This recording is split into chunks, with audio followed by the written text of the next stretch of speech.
l'histoire des Gaulois d'Amédée Thierry. Alors, le titre est plus long, hein, c'est un titre à rallonge, hein, comme c'est souvent le cas pour cette époque. Alors ce livre fait véritablement l'histoire des Gaulois, c'est-à-dire qu'il va chercher l'origine des Gaulois dans les temps les plus anciens. Donc lui fait remonter ça aux environs de 1700, etc., avant Jésus-Christ.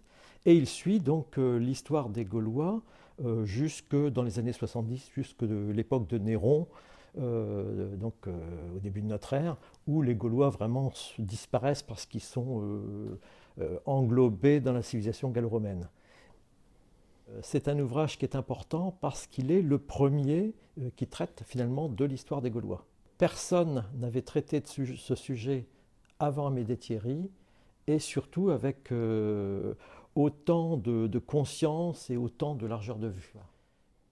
L'œuvre d'Amédée Thierry joue un grand rôle sans qu'il l'ait voulu, puisque c'est pratiquement 50, 60 ou 80 ans après sa mort qu'on se sert de son œuvre pour des querelles qui sont cette fois-ci tout à fait nationalistes.